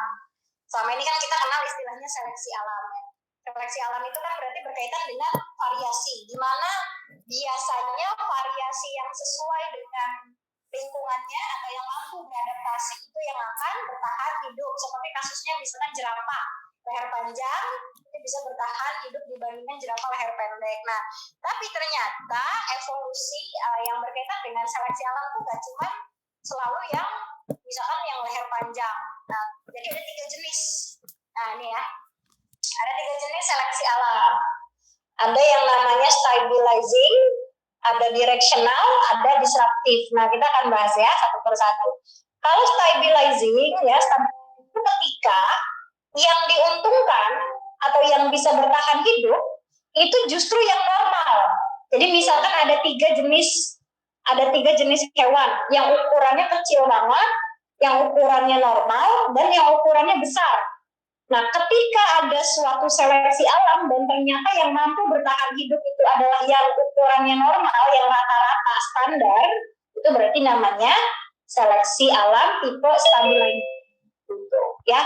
Nah, kalau disruptif sama directional, kenapa? Contohnya ya mungkin pada manusia ya, karena biasanya kalau yang misalnya gitu, mohon maaf ya, kalau ada kan beberapa manusia yang badannya berukuran agak lebih kecil atau mengalami achondroplasia, gitu kan, jumlahnya kan tidak sebanyak yang ada pada normal ya, atau misalkan yang gigantisme gitu ya. Jadi ya yang lebih banyak populasinya itu yang normal, gitu, karena kita lebih fit sama kondisinya. Gitu. Nah, kalau yang direksional ini ketika ya semakin ekstrim, artinya semakin besar, misalkan contohnya pada jerapah nih, kalau kasusnya direksional, misalkan semakin panjang lehernya semakin bagus. Kenapa? Karena pohon-pohonnya tinggi-tinggi gitu kan. Nah, ini berarti direksional. Jadi dia mengarah ke suatu karakter. Dia mengarah kepada satu karakter ya. Nah, ini misalkan karakter yang, ini yang warna biru yang kita lihat nih ya, yang garis biru. Yaitu karakter yang misalkan paling panjang lehernya gitu. Nah, kalau disruptif itu justru malah menguntungkan bagi 2 sifat ekstrim, entah yang paling kecil atau entah yang paling besar misalkan. Yang normal-normal aja, yang biasa-biasa aja justru malah itu terseleksi. Mungkin malah lebih mudah diserang sama predator gitu dibandingkan yang kecil-kecil. Mungkin yang kecil mungkin yang kecil-kecil itu dia bisa sembunyi atau apa. Yang besar misalkan dia terlalu menakuti bagi predator. Nah, tapi yang normal-normal aja itu nanti diserang sama predator. Nah, itu berarti namanya disruptif. Dia nyerang dia yang terseleksi justru malah yang standar gitu. Ya, itu 3 jenis contoh seleksi alam sekedar untuk pengayaan informasi ya. Gitu. Bisa ya? Kita ke soal berikutnya ya. Protein penyusun membran plasma tidak berfungsi sebagai titik-titik. Oke, jadi seperti yang kita tahu di membran yang tersusun dari fosfolipid bilayer ini ya, itu banyak protein. Ada protein integral yang tertanam, ada protein yang nempel-nempel di samping, protein cancer gitu ya. Nah, protein ini fungsinya beragam. Nih ada kita baca bareng-bareng ya. Yang pertama, dia menjadi cytoskeletal anchor, maksudnya jadi penambat atau penempel, tempat melekat gitu. Bisa berupa sitoskeleton ya, atau bisa juga penghubung antar sel. Maksudnya ini, kalau kalian tahu sitoskeleton itu kan ada namanya mikrotubulus ya. Nah, mikrotubulus itu bisa dibentuk tapi bisa menggerakkan flagel dan juga bisa menggerakkan silia. Jadi kayak misalkan pada flagellata atau pada bakteri yang punya flagel gitu ya, atau pada sperma yang punya ekor flagel. Nah, itu flagel itu digerakkan dengan mikrotubulus. Mikrotubulusnya itu nempel di bagian membran protein itu. Nah, makanya nanti dia bisa bergerak gitu. Kayak sendi gitu ya. Selain itu juga kita tahu bahwa protein itu bahan baku enzim. Maka berarti nanti protein juga berperan sebagai tempat terjadinya reaksi enzim. Ya, berbagai macam enzim seperti kalau di transport elektron tadi ada ATP sintase, ferrodoksin, itu sitokrom, itu enzim ya. Enzim yang bahan bakunya adalah protein. Kemudian bisa juga berperan sebagai reseptor. Ya, jadi penerima sinyal berarti pengenal gitu kan. Reseptor itu artinya penerima, pengenal sinyal ya. Dan juga tempat transportasi, tapi transportasinya secara difusi terfasilitasi. Yaitu adalah untuk zat-zat atau partikel-partikel yang nggak bisa lewat membran fosfolipid. Kita tahu bahwa membran fosfolipid itu kan hidrofobik ya. Jadi nanti kalau dia nggak bisa lewat membran hidrofobik ini, dia nanti lewat protein. Kalau dia lewatnya nggak pakai energi, berarti namanya difusi terfasilitasi. Kalau dia lewatnya pakai energi, pakai ATP, berarti namanya transport aktif. Makanya nanti protein itu disebut sebagai protein pembawa atau protein kanal, protein saluran, tempat keluar masuknya zat yang tidak bisa lewat membran fosfolipid. Nah, maka kita akan cek nih. Yang A, tempat reaksi enzimatis, benar atau salah? Ini nggak mau. Ya, ini benar merupakan fungsinya protein ya, tapi yang ditanya yang bukan gitu kan. Pengenalan sel. Benar. Nah, reseptor ya kan, pelekatan antar sel. Ya, ini tadi sebagai cytoskeletal anchor gitu kan. Jadi sebagai anchor itu apa sih? Penambat gitu ya. Kemudian D atau E berarti jawabannya? B. Molekufobik ini bisanya lewat membran fosfolipid, nggak perlu bantuan protein, nggak perlu pakai energi, dia bisa langsung lewat gitu. Ya, sinyal berarti istilahnya reseptor. Soal berikutnya, oke. Perhatikan gambar berikut, contoh tumbuhan paku yang mempunyai siklus seperti gambar ini. Oke, sebelum kita jawab, kita jelasin dulu nih. Ada 3 jenis paku berdasarkan jenis sporanya. Jadi klasifikasi tumbuhan paku berdasarkan jenis spora yang dihasilkan. Ya, ada paku homospora. Nah, kalau paku homospora itu berarti sporanya cuma satu, ya, satu jenis dan ukurannya itu semua sama gitu. Jadi sporanya hanya satu jenis. Artinya ini spora ini berkelamin ganda. Sporanya contohnya apa? Paku kawat, paku purba. Di sini nggak ditulis contohnya ya, paku purba itu juga termasuk paku homospora. Cuma kalau paku purba itu dia udah punah ya. Gitu. Nah, kemudian ada juga heterospora. Kalau heterospora dia menghasilkan 2 jenis spora. Yang satu makro, yang besar betina. Yang satu mikro, yang satu berarti mikro itu yang jantan. Contohnya seperti paku rane dan juga paku sejati. Contohnya paku sejati itu seperti semanggi, paku sarang burung, paku tanduk rusa, ya, suplir, adiantum, ya, itu adalah paku sejati. Nah, kalau paku peralihan, dia menghasilkan 2 spora, tapi bentuk dan ukurannya sama. Jadi kita nggak tahu tuh mana, artinya kita nggak bisa bedain mana yang makro, mana yang mikro, karena dua-duanya ukurannya sama. Nah, nanti daur hidupnya jadi akan berbeda. Nah, yang selama ini kita pelajari, yang sering kakak kasih tahu gitu ya, itu kan spora jadi protalium ya kan, langsung tuh kan sporanya cuma satu di atas ini. Nah, kalau yang sporanya cuma satu, berarti tadi ini adalah daur hidup dari paku homospora, karena tadi sporanya cuma satu jenis gitu. Kalau yang heterospora, karena ada yang mikro dan ada yang makro, jadi nanti daurnya seperti ini. Yang mikrospora jadi protalium jantan, yang makrospora jadi protalium betina. Nanti jadi menghasilkan sperma, menghasilkan ovum, baru terjadi fertilisasi. Jadi sporanya ada mikrospora, ada makrospora terpisah gitu ya. Nah, kalau yang peralihan ada 2 spora, tapi karena ukurannya sama, jadi kita sebut aja spora. Nanti yang spora satu jadi yang jantan, spora yang satu lagi jadi yang betina gitu. Itu bedanya. Contohnya tadi equisetum atau paku ekor kuda ya. Nah, maka kalau yang digambar ini coba dilihat pembentukan sporanya. Berarti ini jenisnya paku apa nih?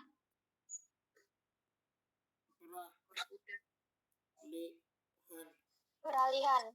Peralihan, betul sekali. Ini paku peralihan. Karena apa? Sporanya ada 2 dan tidak dipisahkan antara mikro sama makronya. Berarti kalau paku peralihan, apa contohnya dari paku peralihan? Equisetum, paku ekor kuda. Good. Kalau paku rane, tadi berarti dia heterospora, ya kan? Paku kawat dia homospora, Lycopodium ya. Semanggi dan suplir ini paku sejati, berarti dia heterospora, gitu ya, bisa ya. Next nomor 11, reseptor. Apa reseptor? Artinya reseptor? Penerima rangsang pertama kali.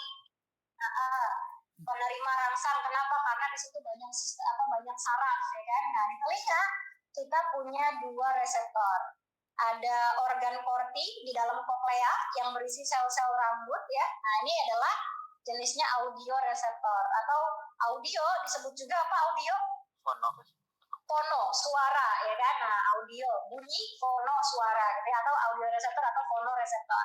Dan satu lagi adalah kanalis semi sirkularis. Kanalis saluran, semi setengah, sirkularis lingkaran. Jadi saluran setengah lingkaran yang berfungsi untuk keseimbangan, gitu ya. Nanti ada yang disebut sebagai bagian namanya saculus dan juga utriculus di dalam di dekat kanalis semi sirkularis ini. Jadi fungsinya untuk keseimbangan.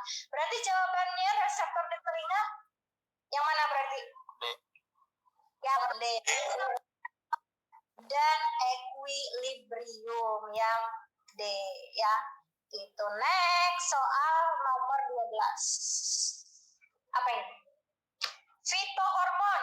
Berarti hormon yang terdapat pada tumbuhan yang menyebabkan jumlah sel di jaringan tumbuhan bertambah. Oke, kita bahas satu-satu dulu nih. Coba tahu nggak fungsinya? Auksin paling utama berperan dalam hal apa auksin? Pertumbuhan, pemanjangan.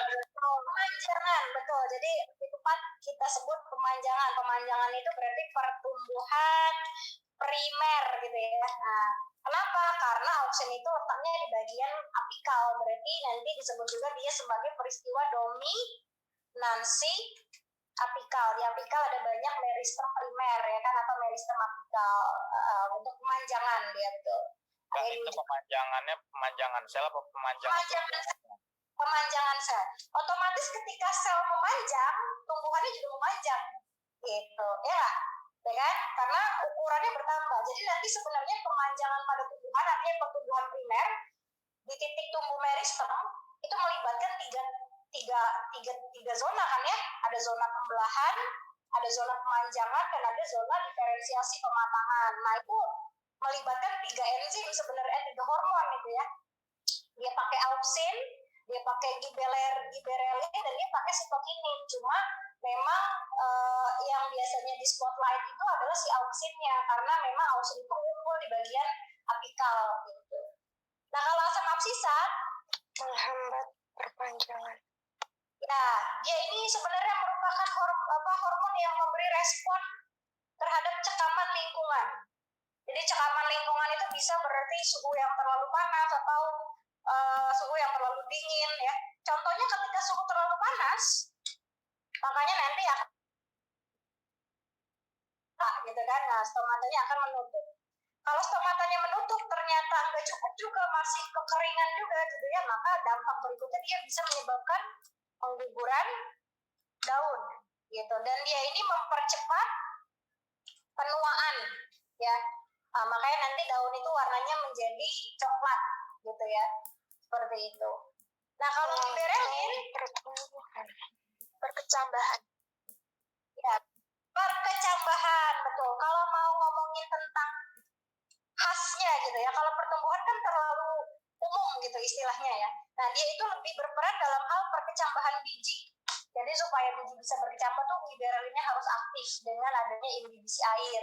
Terus nanti dia juga bisa menyebabkan tumbuhan yang kerdil itu menjadi berukuran normal gitu. Jadi bikin tumbuhan yang kerdil kalau dikasih giberelin jadi normal. Tumbuhan yang normal kalau dikasih giberelin ya jadi ukurannya makin besar gitu. Nah sitokinin ini berperan dalam pembelahan sel. Nah makanya kalau kalian ingat di tahap pembelahan sel itu ada peristiwa namanya sitokinesis. Istilah sitokinesis itu diambil dari kata sitokinin gitu ya. Terus kalau sel itu terus membelah berarti sel itu bersifat masih muda, makanya nanti sitokinin ini disebut sebagai anti aging hormon ya. Nah, kalau etilen buat apa etilen? Pemasangan buah. Biasanya dimanfaatkan sama petani buah supaya tanaman itu cepat matang. Tapi selain pematangan buah, nanti dia bekerja sama juga untuk proses pengguguran daun. Jadi pengguguran daun itu bukan hanya absisat ya. Malah justru yang utamanya itu peranan utama pengguguran daun itu si etilen justru. Etilen nanti harus banyak sehingga daun jadi gugur. Kalau asam absisat itu lebih ke penuaannya, menyebabkan daun menjadi tua gitu ya. Nah, berarti yang berkaitan dengan bertambahnya jumlah sel yang mana berarti? Sitokinin. Iya, sitokinin. Karena ketika sel-sel itu bertambah, berarti sel-sel itu terjadi proses pembelahan gitu ya. Nanti kalau sudah bertambah, baru nanti terjadi pemanjangan, baru nanti terjadi pematangan gitu. Seseorang yang mempunyai genotip IBIB atau IBIO, ini kan berarti golongan darah B gitu ya, ada B homozigot atau B heterozigot, bisa mendonorkan, beri darahnya ke orang yang bergolongan titik-titik. Oke. Ya, dari gambar ini udah bisa terlihat ya, orang bergolongan darah B boleh ngasih ke siapa? BAB. Yang punya sendiri yaitu golongan darah B, dan juga ke golongan darah AB, di mana golongan darah AB itu adalah penerima atau resipien universal. Sementara golongan darah O itu adalah donor universal. Dia bisa kasih ke semua golongan darah ya. Nanti diingat tentang golongan darah, khususnya nanti yang persilangannya juga tuh ya, tentang persilangannya, genotipnya. Air kelapa dan bagian pada kelapa yang berwarna putih dijadikan santan pada buah kelapa berasal dari Sebelum kita jawab ini, kita bahas dulu tentang buah gitu ya, tentang buah. Jadi kalian ingat kalau Angiospermae bakal bijinya dibungkus apa?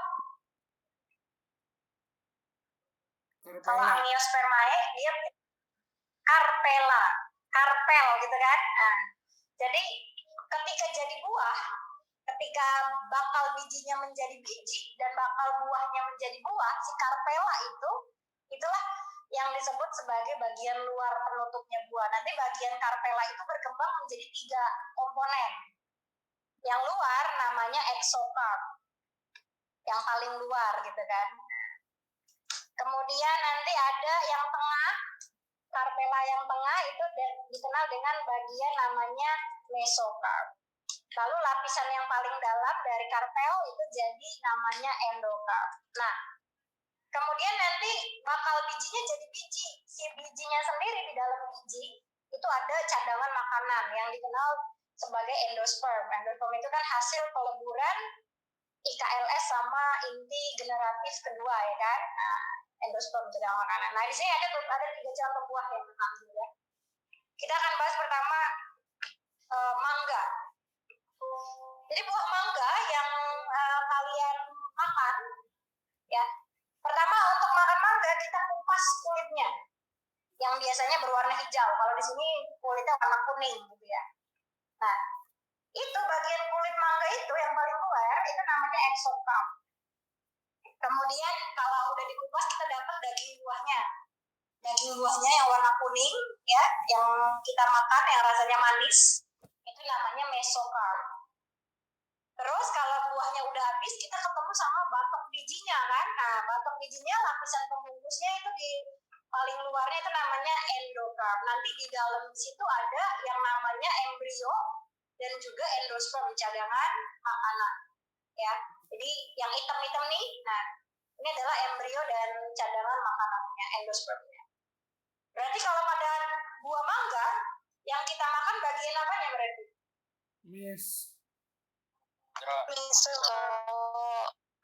Yang kita makan dari mangga adalah mesocarp. Ya.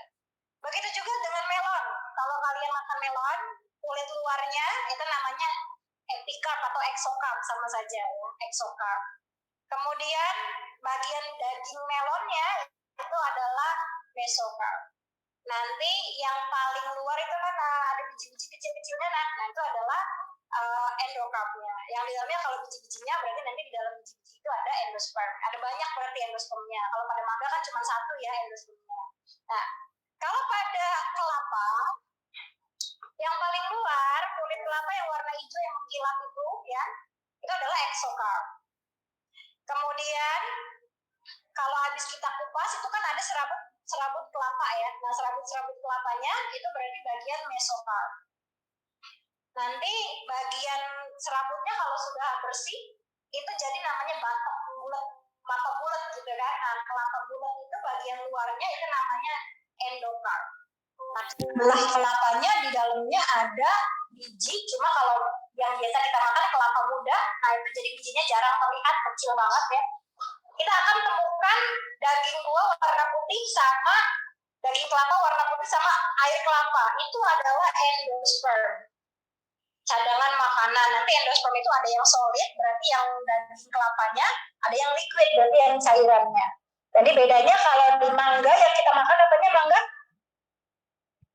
Padatan endosom sama cairan endosperm.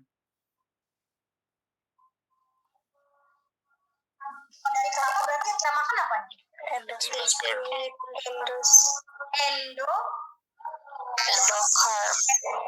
Endosperm. Kalian makan endocarpnya juga? Enggak, endosperm. Hanya aja. Iya. Endocarpnya kalian buang batoknya. Jadi yang dimakan adalah endospermnya itu ya. Adalah bagian buah. Nah, kita sekarang jawab coba pertanyaannya. Air kelapa dan bagian pada kelapa yang berwarna putih, berarti daging kelapa ya, berasal dari perkembangan jaringan yang berbeda. Betul atau salah? Salah, jaringan sama. Salah. Betul. Pernyataan kedua. Benar atau salah? Salah. Kelapa merupakan endosperm, benar. Tapi daging kelapanya bukan mesocarp, karena daging kelapanya apa? Endosperm. Salah berarti jawabannya error ya. Terakhir nomor 15. Dalam daur biokimia berikut aktivitas atau peristiwa yang dilakukan oleh organisme yang menyebabkan nih kata kuncinya pelepasan senyawa ke atmosfer. Oke. Yang paling sering kita yang paling familiar kan pertama respirasi ya. Respirasi itu melepaskan senyawa ke atmosfer enggak? Iya. Apa? Senyawanya? Karbon dioksida. CO2. H2O gitu kan? Satu benar. Apalagi yang pasti benar? Kalau satu benar, Ya benar. satu benar. Tiga benar, satu pasti Benar. Iya, tiga benar, satu pasti benar. Ya kan, dekomposisi itu sama kayak respirasi ya. Jadi cuma bedanya penguraian yang dilakukan oleh bakteri atau jamur gitu. Jadi peristiwanya sih sama, pemecahan. Nah, kita akan cek 2 dan 4. Nitrifikasi sama denitrifikasi itu ada di daur nitrogen, ya kan? Nah, ini ada gambar daur nitrogen nih. Pertama, nitrogen bebas N2 di udara itu akan diikat oleh bakteri masuk ke tanah, kemudian dibentuk jadi amonium. Amoniumnya dibentuk jadi nitrit. Nitritnya dibentuk jadi nitrat. Inilah yang dinamakan sebagai proses nitrifikasi, ya kan? Nah, tapi ada bakteri yang mengembalikan nitrat ke atmosfer lagi. Jadi nitrat NO3- ini balik lagi jadi N2 ke atmosfer oleh peristiwa namanya denitrifikasi. Nah, berarti pertanyaannya yang nomor 4. Nitrifikasi melepaskan senyawa ke atmosfer nggak? Enggak. Nitrifikasi itu terjadinya di mana? Di Tanah. ya kan, nitrit menjadi nitrat gitu kan, itu di dalam tanah bukan ke atmosfer ya. Nah, dia berupa ion. Denitrifikasi melepaskan senyawa ke atmosfer nggak? Enggak. Kenapa enggak? Pertanyaannya N2 kan kalau denitrifikasi kan nitrat jadi nitrogen bebas ya, N2 di atmosfer ya. Nah, N2 itu kalau di atmosfer bentuknya apa dia? Senyawa bukan? Unsur. unsur. Betul. Jadi dia adalah molekul unsur, dia bukan molekul senyawa. Maka berarti nomor 2 juga salah. Berarti jawabannya adalah 1 dan 3. Dan Ya. 3. Yang bisa ya. Itu pembahasan review kita. Mudah-mudahan bisa dipahami ya. Kakak ucapkan terima kasih atas partisipasinya. Kurang lebihnya mohon maaf. Kakak kembalikan ke Kak Dadat. Assalamualaikum warahmatullahi wabarakatuh.